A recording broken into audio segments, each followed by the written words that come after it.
चलो ठीक है, स्टार्ट करते हैं। तो हमने कल मैग्नेटिक में स्टार्ट करा था, उसमें क्या क्या पढ़ लिया था हमने, बायो सेवर्ट लॉ हमने कंप्लीट कर लिया था।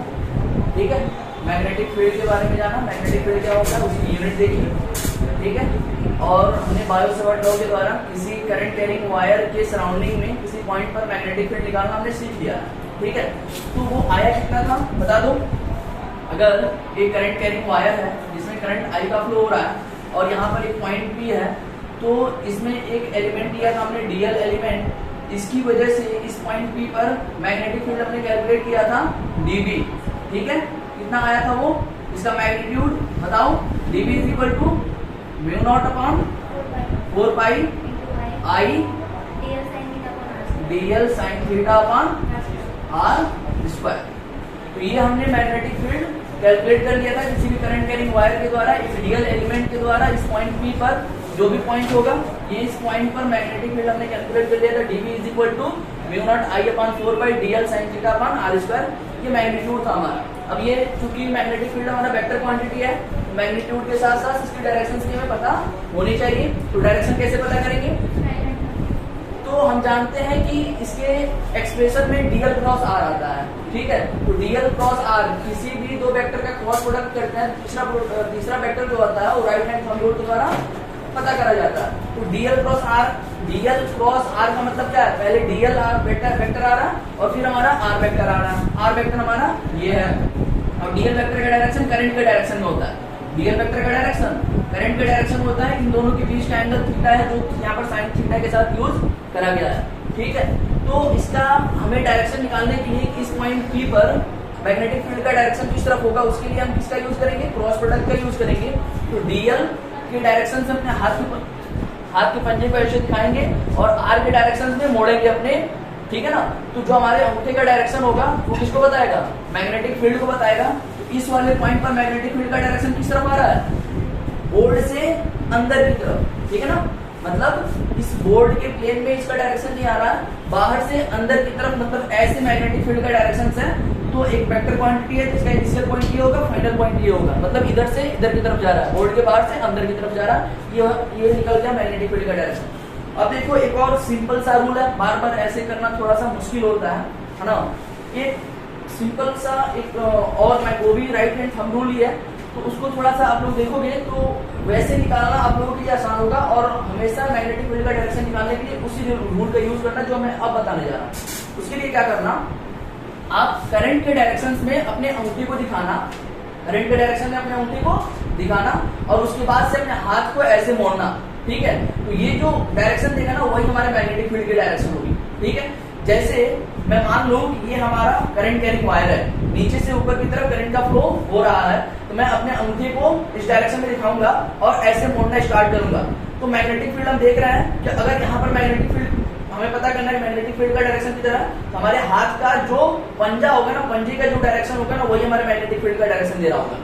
बात समझ आ रही है ना। अगर यहाँ पर हम कैलकुलेट करना चाहें तो मैग्नेटिक फील्ड का डायरेक्शन इस तरफ होगा, और वहीं यहाँ पर कैलकुलेट करना चाहें तो इस तरफ होगा। क्यों, क्योंकि ऐसे करेंगे तो देखो अपने मुट्ठी को जब हम मोड़ रहे हैं ऐसे की तरफ, ये क्या मतलब, ये घुमाने का मतलब ये है ना कि इसके इस वायर के चारों बगल जो मैग्नेटिक फील्ड का डायरेक्शन होगा ना वो ऐसे होगा। ये चीज हमेशा याद रखना।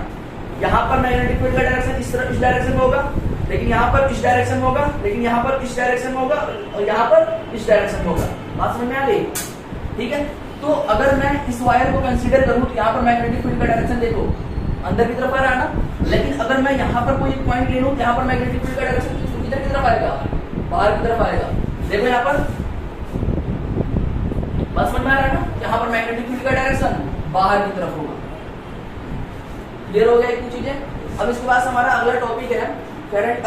हम मैग्नेटिक फील्ड फाइंड करेंगे। एक हमारा स्ट्रेट वायर लेंगे, स्ट्रेट वायर के द्वारा हम किसी पॉइंट पी पर मैग्नेटिक फील्ड फाइंड करना सीखेंगे। रेडी दो,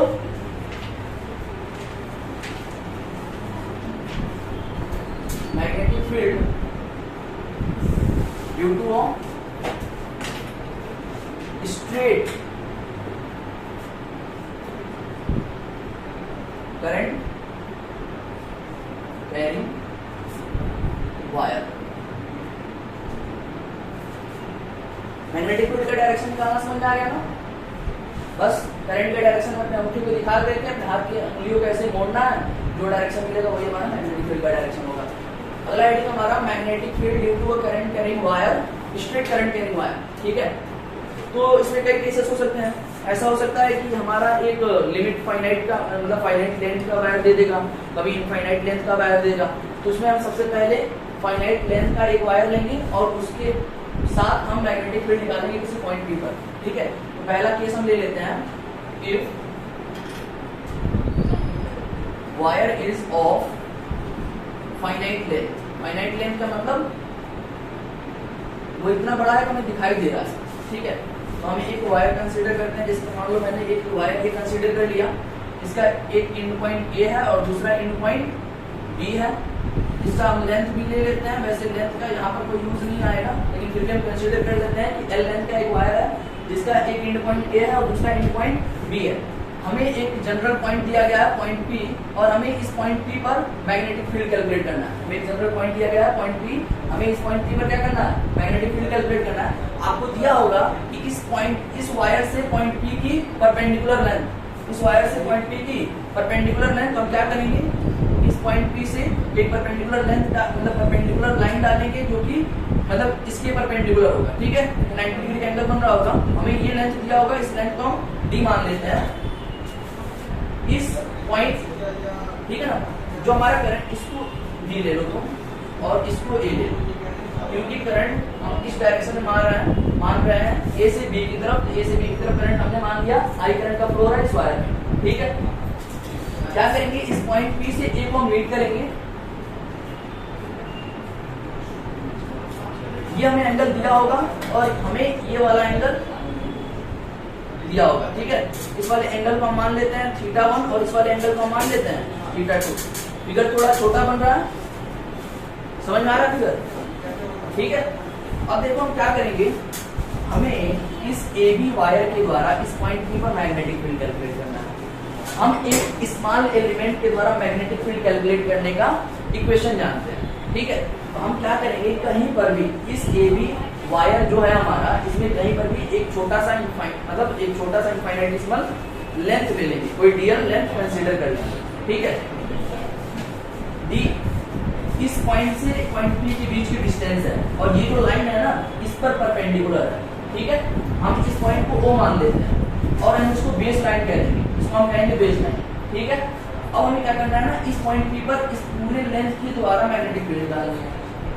तो हम क्या करेंगे, इस पूरे जो है ना इसमें एक छोटा सा कोई सा भी एक एलिमेंट ले लेंगे, उसके द्वारा मैग्नेटिक फील्ड कैलकुलेट करना हम जानते हैं, और उसी एलिमेंट को क्या कर देंगे, ए से लेकर के बी तक इंटीग्रेट कर देंगे।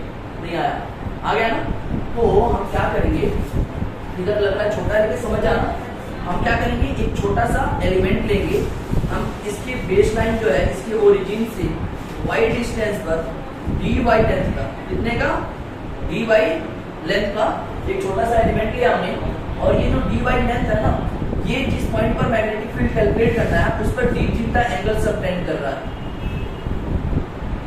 ये जो एंगल बन रहा है ना, ये एंगल हमारा डी थीटा।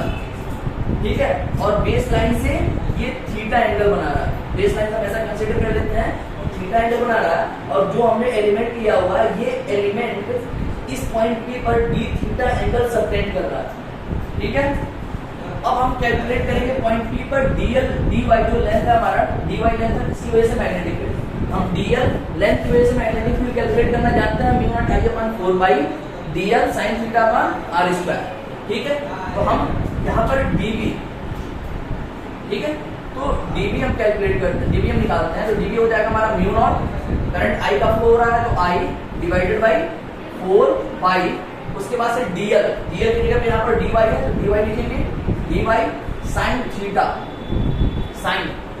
अब यहाँ पर देखो ये कौन सा एंगल है, साइन थीटा जो है ये कौन सा एंगल है, डीएल डायरेक्शन और आर डायरेक्शन के बीच का एंगल है। थीटा क्या है, डीएल डायरेक्शन और आर डायरेक्शन के बीच का एंगल। अब देखो ये वाला थीटा हम कभी कभी क्या करते हैं, यही वाला थीटा डायरेक्टली यहाँ पुट कर देते हैं, लेकिन ये वाला थीटा यहाँ नहीं लिखना है, हमें लिखना कौन सा एंगल है, यहाँ पर जो एंगल आएगा साइन के साथ कौन सा एंगल आएगा, वो आएगा डीएल, डीएल का डायरेक्शन आई का डायरेक्शन होता है, तो आई का डायरेक्शन हमारा ऊपर की तरफ है, और आर का डायरेक्शन ये है, आर का डायरेक्शन बस समझ में ना, आर का डायरेक्शन आर ये है और डीएल ये है, हमें ये वाला एंगल चाहिए, हमें ये वाला एंगल चाहिए। इस एंगल को मैं मान लेता हूँ अल्फा, इस एंगल को मैं मान लेता हूँ अल्फा। यहाँ पर क्या आएगा साइन के साथ? अल्फा आएगा। नहीं आ रही बात समझ? हमें यहाँ पर ये जो साइन थीटा लगा हुआ है, ये थीटा कौन सा है? डीएल और आर वेक्टर के बीच का एंगल है। तो डीएल क्या होगा? dy का डायरेक्शन हमारा आई की डायरेक्शन होगा और आर हमारा ये होगा। इन दोनों के बीच का एंगल चाहिए, इस एंगल को मैं अल्फा मान लेता हूँ। अब ये एंगल में कैलकुलेट करना पड़ेगा थीटा के टर्म में। तो कैसे कैलकुलेट करेंगे? थोड़ा सा सोचना ध्यान से। ये एंगल थीटा है ना, ठीक है, ये एंगल थीटा है, ये कितना हो जाएगा? 90 माइनस थीटा। किसी भी ये देखो, ये एक राइट एंगल है, राइट एंगल में अगर एक एंगल हमारा 90 डिग्री होता है और दूसरे दोनों जो एंगल होते हैं उन दोनों का सम 90 डिग्री होता है, तो ये एंगल थीटा दीजिए तो ये एंगल कितना हो जाएगा? 90 माइनस थीटा। अब देखो ये पूरा का पूरा एक स्ट्रेट लाइन है, स्ट्रेट लाइन पर टोटल एंगल कितना होता है? 180 डिग्री का होता है। अब 180 डिग्री में से ये वाला एंगल सब्ट्रैक्ट कर दीजिए तो ये वाला एंगल नहीं आ जाएगा? आ जाएगा ना। अब इसके बीच इसके लिए मत जाना, क्योंकि ये वास्तव में क्या है? बहुत ज्यादा छोटा है, ठीक है, ये नेग्लिजिबल मतलब विड्थ का है। ये वास्तव में जो dy है ना, ये हमने दिखाया बड़ा है लेकिन बहुत छोटा है। तो इसके बीच में जो एंगल गैप आ रहा है उस पर आप लोग मत जाइएगा, ठीक है।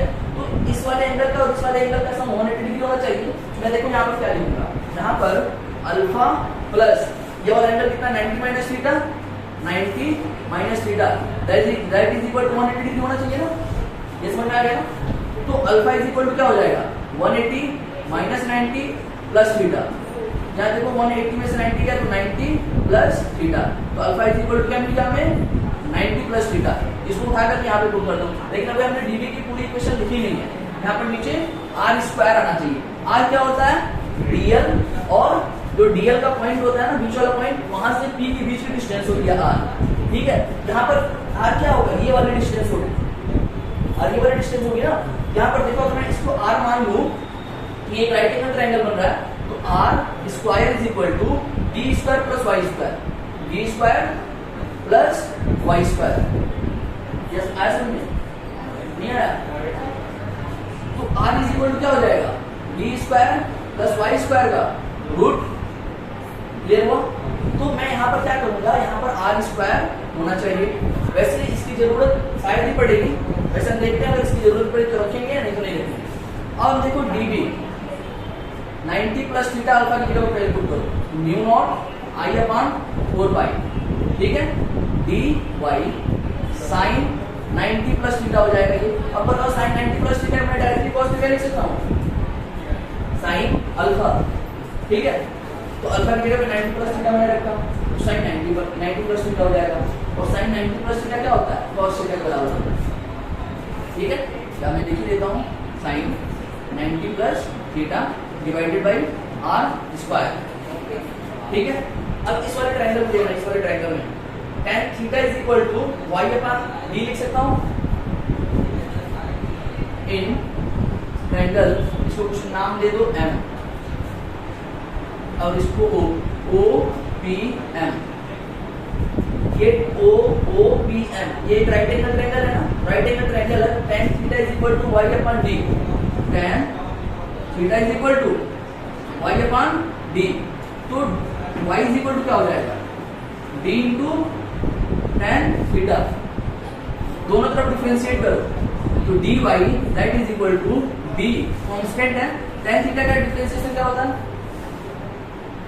tan थीटा का डिफरेंशिएशन sec स्क्वायर थीटा होता है। तो मैं यहाँ पर लिखूंगा sec square theta d theta. ये समझ में आया? मैंने दोनों तरफ डिफरेंशिएट किया तो इसका डिफरेंशिएशन dy, d कांस्टेंट है वैसे लिख दो, tan थीटा का differentiation sec square theta d theta. समझ में आएगा? अब मैं dy की जगह पे ये पूरी वैल्यू उठा करके पुट कर दूंगा, ठीक है। यहाँ पर देखो dv is equal to mu naught I upon 4 pi, mu naught I upon 4 पाई।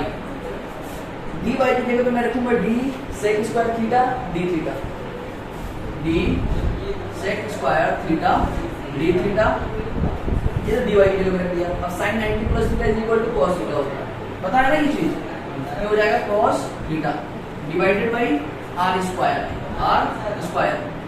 अब मैं यहाँ पर क्या करूंगा, एक बार d से नीचे की तरफ मल्टीप्लाई कर दिया और एक d से ऊपर की तरफ मल्टीप्लाई कर दिया, क्या इक्वेशन में कोई फर्क पड़ेगा? मैंने नीचे भी d से मल्टीप्लाई करा और ऊपर भी d से मल्टीप्लाई करा, तो d का जो d स्क्वायर हो जाएगा। अब यहाँ पर देखो इस वाले ट्रायंगल में d अपॉन r क्या होता है? Base upon hypotenuse. बेस हमारा d है, हाइपोटेन्यूज r है, d अपॉन r क्या होता है? cos थीटा होता है ना। तो क्या है d अपॉन r, तो d square upon r square equal to cos square theta. तो ये dv हमारा हो जाएगा mu naught I upon 4 pi d square upon r square equal to cos square theta.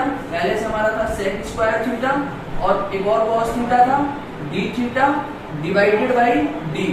अब इसमें देखो कोई डाउट कहीं पर? मैंने d square upon r square लिख दिया cos स्क्वायर थीटा, क्योंकि d अपॉन r is equal to cos theta होता है।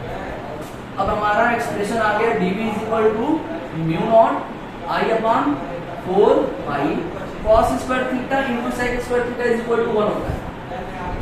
sec theta is equal to क्या होता है? 1 upon cos theta. sec theta is equal to 1 upon cos theta put करेंगे तो cos क्या हो जाएगा? sec square theta is equal to 1 upon cos square theta और cos स्क्वायर थीटा से 1 अपॉन cos स्क्वायर थीटा 1 हो जाएगा। दोनों कैंसिल आउट हो जाएंगे। यहाँ पर बचेगा हमारे पास cos थीटा d थीटा और नीचे बचेगा d। इस एक्सप्रेशन में किसी को डाउट? हमने इस एलिमेंट के द्वारा मैग्नेटिक फील्ड कैलकुलेट कर लिया इस पॉइंट P पर।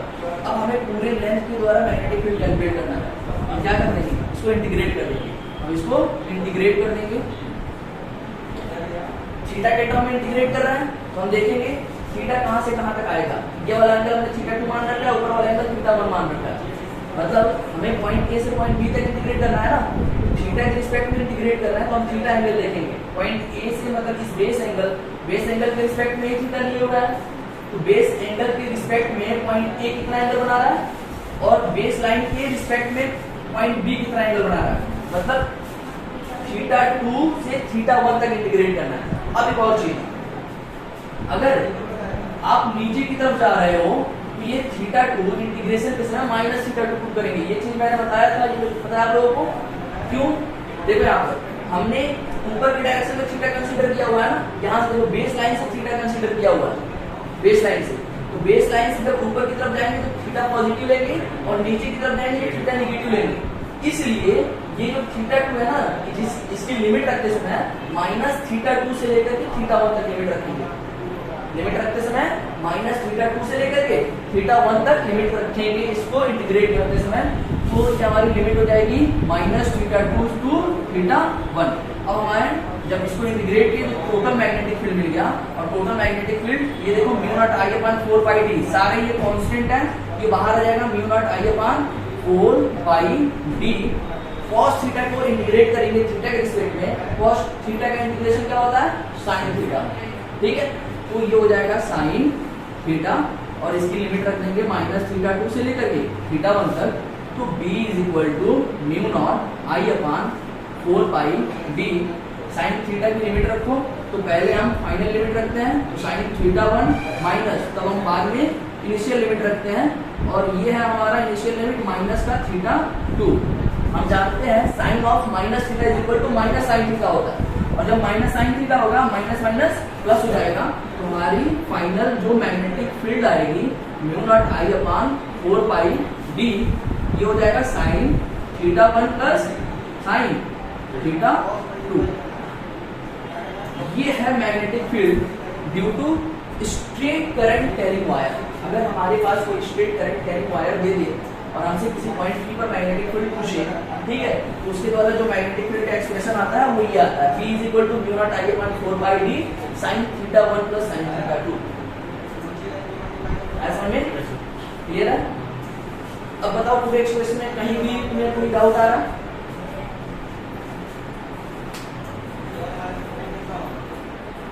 लिखो और जो समझ में नहीं आया हो पूछो मुझसे।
कितने घंटे सोते हो?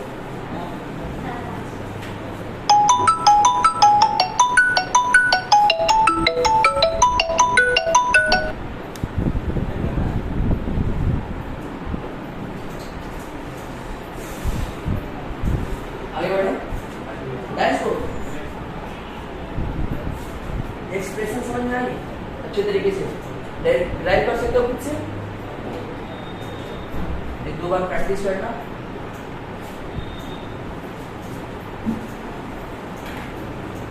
अब हम इसके डायरेक्शन की बात करें, हमने तो सबसे मैग्नीट्यूड कैलकुलेट करा, b = μ0 I/4 sin theta 1 + sin theta 2। हमने ये क्या कैलकुलेट कर लिया? मैग्नीट्यूड कैलकुलेट कर लिया मैग्नेटिक फील्ड की पॉइंट P पर, कितनी मैग्नीट्यूड की मैग्नेटिक फील्ड यहाँ पर होगी। ठीक है, अब हमें डायरेक्शन, चूंकि मैग्नेटिक फील्ड हमारा वेक्टर क्वांटिटी है तो डायरेक्शन भी कैलकुलेट करना पड़ेगा। डायरेक्शन कैसे बताएंगे? थंब रूल के द्वारा। ठीक है, तो सबसे आसान तरीका मैंने क्या बताया? करंट के डायरेक्शंस में अपने अंगूठे को दिखाओ, ठीक है, और उसके बाद से अपने पंजे को ऐसे घुमाना स्टार्ट करो। जैसे कि एक कोई स्क्रू कसते हैं ना, स्क्रू टाइट करते हैं तो क्या करते हैं, उसको क्लॉकवाइज डायरेक्शन में ऐसे घुमाते हैं। ठीक है, क्लॉकवाइज डायरेक्शन में ऐसे करने, हाथ के पंजे को भी ऐसे, और राइट हैंड थंब रूल मतलब राइट हैंड के द्वारा ही ये चीज करना। ठीक है, अपने ऐसे कर लेना और फिर ऐसे अपने हाथ के पंजे को ऐसे घुमाना। तो ये जो तुम्हारी क्या कहते हैं, इसे हथेली कहते हैं, आगे के पोर्शन को। ठीक है, ये तो आगे का पोर्शन है जो भी है। ठीक है, इसके सामने इसके जैसे कि एरिया का जो डायरेक्शन होता है इसके परपेंडिकुलर डायरेक्शन होता है ना, नॉर्मल डायरेक्शन में, तो इस हथेली इस पंजे के नॉर्मल डायरेक्शन में जो एंगल, जो हमारा डायरेक्शन आएगा वही हमारा डायरेक्शन किसका होगा? मैग्नेटिक फील्ड का डायरेक्शन होगा। जैसे यहाँ पर बताओ, यहाँ पर मैग्नेटिक फील्ड का डायरेक्शन किस तरफ होगा? लेफ्ट हैंड से क्यों कर रहे हो? तो यही बता तो दिया मैंने, बोर्ड के अंदर की तरफ। अबे देखो ना गधो, ये ऐसे है हमारा करंट का डायरेक्शन। ठीक है, तो ऐसे करेंगे तो ये क्या बता रहा है? बोर्ड के अंदर की तरफ जा रहा है। बस हो तो गया, नहीं समझ में आ रहा? समझ गए? तुम बता क्यों नहीं पा रहे?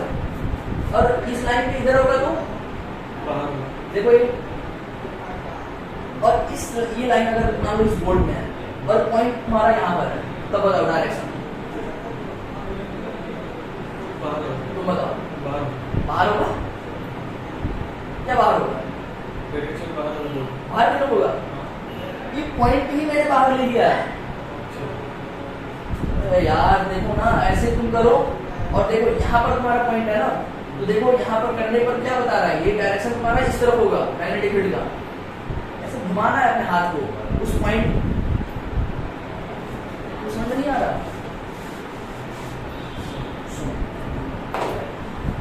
मान लो ये करंट कैरिंग वायर है, स्ट्रेट करंट कैरिंग वायर है।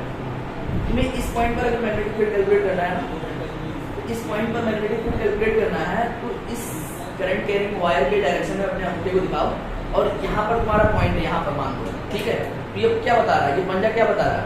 तुम्हारा डायरेक्शन इधर ऐसे होगा, इस पंजे के परपेंडिकुलर डायरेक्शन में। एक चीज तुम हमेशा याद रखना, जब भी तुम्हें कहीं पर भी क्रॉस प्रोडक्ट का यूज दिखाई दे रहा हो, क्रॉस प्रोडक्ट से तीसरा रिजल्ट आ रहा हो, उसकी डायरेक्शन तुम्हें पता करनी है। ठीक है, तो हम जानते हैं कि अगर C vector is equal to A cross B है, तो हमेशा जो C वेक्टर का डायरेक्शन होगा ना, A वेक्टर के भी परपेंडिकुलर होगा और B वेक्टर के भी परपेंडिकुलर होगा। A वेक्टर के भी परपेंडिकुलर होगा और B वेक्टर के भी परपेंडिकुलर होगा। ये जब चीज ध्यान में रहेगी ना, तो डायरेक्शन बताते समय अगर तुम गलती भी कर रहे हो तो तुम उसे पहचान जाओगे। कैसे? क्रॉस चेक करके। कैसे करेंगे क्रॉस चेक? जैसे कि मान लो यहाँ पर तुम्हारा ये करंट कैरिंग वायर है, इस पॉइंट पर तुम्हें मैग्नेटिक फील्ड का डायरेक्शन कैलकुलेट करना है। तुम अपने हाथ के मतलब अंगूठे को ऐसे करंट के डायरेक्शन में दिखाओगे और फिर यहाँ पर अपने हाथ के पंजे को लेकर जाओगे जहाँ पर वो पॉइंट है।